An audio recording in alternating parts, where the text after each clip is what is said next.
Et on continue toujours nos discussions sur le Forum économique de Davos 2026. Et à présent, nous avons le plaisir d'avoir avec nous en ligne Dr Salma Amr, qui est professeure de droit international. Bonjour, madame. Bonjour, merci. Alors, Madame Salma Amr, en fait, on parle bien sûr du Forum économique de Davos. C'est vrai qu'il s'agit d'un forum économique en premier lieu, mais bien sûr, il y a une grande partie de politique également, de questions politiques discutées et évoquées au cours de ce sommet. Alors, comment ou dans quelle mesure, selon vous, les débats de Davos influencent-ils les décisions politiques dans le monde entier? D'abord, merci beaucoup de m'avoir eu. En fait, bien que la vocation première du Davos soit économique, Davos est progressivement affirmé comme une plateforme de dialogue stratégique. Cette évolution est naturelle puisque les politiques économiques, industrielles et technologiques sont aujourd'hui indissociables des choix de gouvernance et des équilibres internationaux. Donc, Davos offre un cadre unique, informel, mais structuré, permettant aux décideurs d'échanger sur leurs priorités nationales, de comparer leurs approches et de rechercher des convergences sur des enjeux communs. Ce cadre, alors, favorise un dialogue apaisé, complémentaire aux canaux diplomatiques traditionnels et contribue à maintenir une dynamique de coopération internationale. Oui. Alors, bien sûr, comme vous venez de parler, plusieurs questions importantes seront discutées au cours de ce forum. Les principales questions d'ordre politique, selon vous, qui seraient bien sûr discutées au cours de Davos cette année? Bien sûr que ça sera la croissance inclusive, la transition énergétique, l'innovation technologique et aussi les conflits actuels sur la scène internationale. Et ces axes reflètent une prise de conscience collective en fait. Les transformations actuelles exigent des réponses coordonnées capables de concilier le développement économique, progrès technologique et cohésion sociale.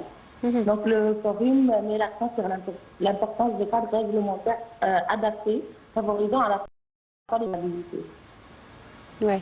Alors, est-ce que vous pensez que dans cette atmosphère en fait de confrontation économique et géopolitique, cette rencontre permettra vraiment de rapprocher les différents points de vue, ou ça ne va pas vraiment parvenir c'est-à-dire à diminuer les divergences entre les différents pays?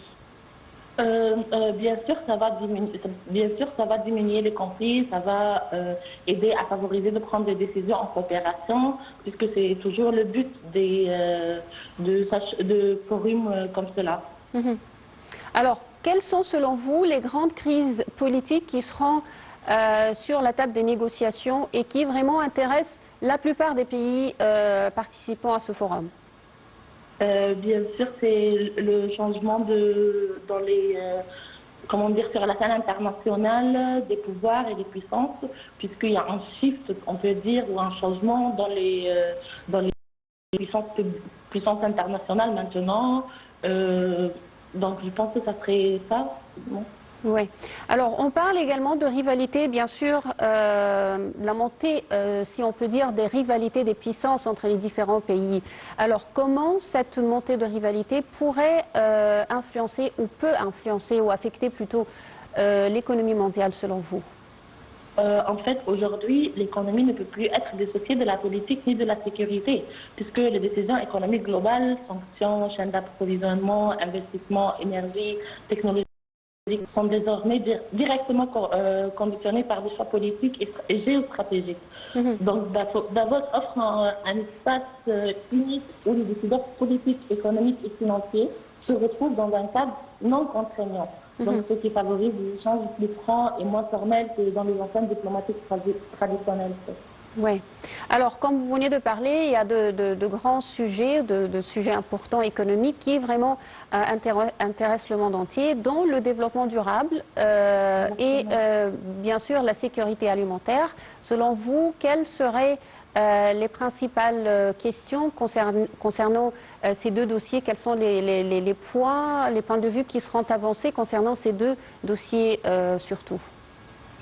En fait, le système actuel est sous tension on peut dire ça. Et donc, les questions importantes, ça serait la résilience de ces conflits ou à ces tensions, la sécurité, la confiance, la gouvernance mondiale et la transition écologique en tant que on doit protéger nos terres. Mhm. Alors les nouvelles technologies, bien sûr, et l'intelligence artificielle seraient bien sûr au menu des discussions. C'est vrai que ce sont deux secteurs très importants. Ici en Égypte, on commence vraiment, on a actuellement presque une numérisation de tous les secteurs, mais quand même, il y a aussi des défis concernant ces domaines aussi. Exactement. Donc, si on veut parler des défis et des problèmes, en fait, on doit faire attention aux souverainetés numériques, la régulation internationale dans le domaine et la protection des données et l'équilibre entre innovation et sécurité. Oui. Alors, l'Égypte, bien sûr, va profiter de ce forum pour vraiment présenter ou avancer sa vision économique et toutes les réformes entreprises dans l'État depuis quelques années. Alors, comment vous voyez également tout ce qui sera présenté par l'Égypte? En fait, il doit, par exemple, présenter un message clair que malgré les divisions, le dialogue reste indispensable. Donc le forum ne prétend pas résoudre des crises mondiales, mais il doit rappeler que l'absence du dialogue soit encore plus coûteuse pour tous les pays, pour tous les membres. Donc dans un monde un peu fragmenté, on peut dire, Davos demeure l'un des rares espaces où les acteurs globaux continuent à se parler. Et donc l'Égypte aussi va avoir son rôle de parler et avancer la principale valeur politique aujourd'hui, c'est la dialogue. Une des questions principales au cours de ce forum, bien sûr, c'est l'énergie verte. Et l'Égypte aussi a déployé beaucoup d'efforts dans ce domaine. Et également, ce sera présenté au cours, par bien sûr la délégation égyptienne, au cours de ce rassemblement. Bien sûr, l'Égypte maintenant, elle a une position très claire sur la transition écologique, c'est pris en considération d'une manière très importante. On voit avec aussi beaucoup de compagnies ou comment dire, des structures, des entités qui commencent à travailler sur la transition écologique. Maintenant, il y a aussi des reportings nécessaires dans chaque compagnie pour respecter les lois ou les réglementations sur ce sujet. Donc, je pense que les acteurs qui sont dans le marché économique, qui avancent sur ce sujet, doivent présenter leur avancement, leur situation, comment le respect est fait, comment il y a un compliance ou une conformité par rapport aux régulations. Oui. Alors, ce genre de rassemblement est toujours l'occasion pour l'Égypte de nouer de nouveaux partenariats, de renforcer les partenariats qui existent et la coopération avec les différents pays. Bien sûr, puisque en fait, je connais que Davos accorde une attention croissante aux préoccupations des pays en développement et des pays des économies émergentes.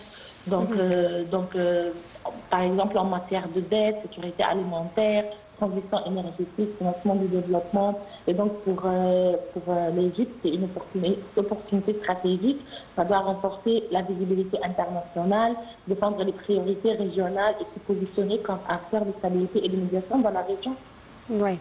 Alors, parmi les questions importantes aussi, c'est l'investissement dans le capital humain. Et c'est une question qui sera abordée également au cours de ce rassemblement et qui intéresse le monde entier, le capital humain.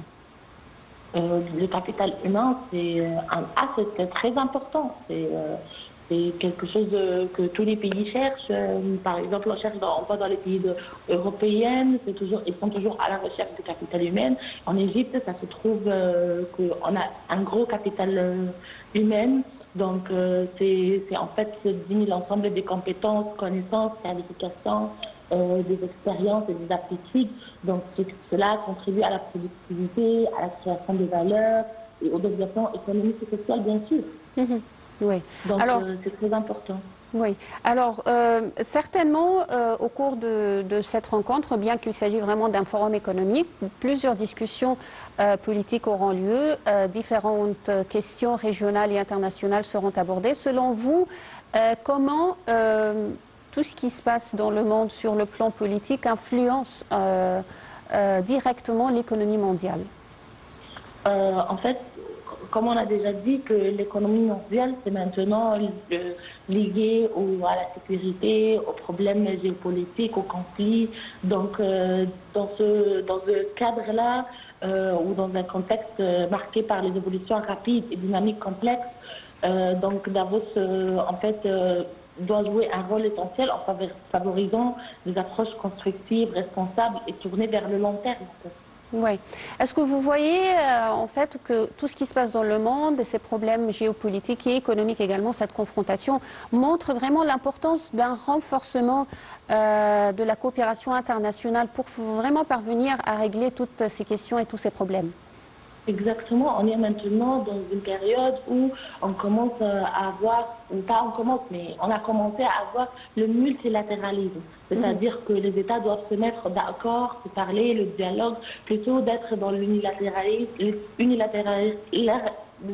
unilatéralisme où chaque entité pense à elle-même, pense à ses, par exemple, profits, mais maintenant, notre profit est lié aux autres et notre investissement est lié aux autres, et notre économie elle est liée aux autres. Donc, on est plutôt dans un espace de multilatéralisme.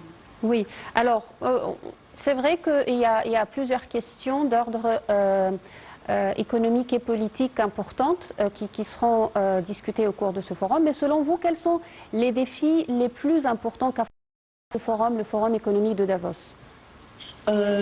Bien sûr, ça serait avoir une pensée ou une approche plutôt unilatérale, c'est-à-dire penser à profiter ou penser à avoir un profit pour soi-même, mais je pense que c'est le seul défi. On doit avoir un regard plutôt vers l'international, vers le multilatéralisme, vers les autres, la cohabitation plutôt. Alors, selon vous, comment Davos 2026 reflète-t-il les intérêts en fait des pays en développement et les pays émergents? Bien sûr, les pays en développement, c'est comment dire, le forum reconnaît leur contribution essentielle à la croissance mondiale et à l'équilibre économique international. Donc, les économies émergentes, ça occupe une place très importante. Et donc, on doit, d'abord, ça va être une plateforme stratégique permettant alors à ces entités de valoriser les réformes engagées et d'avoir des résultats concrets. Oui. En fait, est-ce que on peut dire que vraiment quand on parle en fait de la gouvernance, en fait, est-ce qu'on peut dire que ce forum et ces discussions pourraient vraiment traiter ces questions concernant la gouvernance mondiale? Bien sûr, les discussions de Davos mettent en lumière l'importance de gouvernance mondiale efficace, inclusive et évolutive. Donc, les institutions internationales sont appelées à s'adapter aux transformations économiques et technologiques en cours. Et donc, le forum encourage une approche fondée sur le dialogue, coordination et spécificité nationale. Donc, cela va renforcer la coopération multilatérale, comme on a déjà évoqué. Alors, vous voyez que tout ce qui se passe dans le monde sur le plan politique pourrait influencer les résultats de cette édition du Forum de Davos avec tous les conflits dans les différentes régions du monde. Est-ce que ça va influencer les résultats de cette édition du Forum?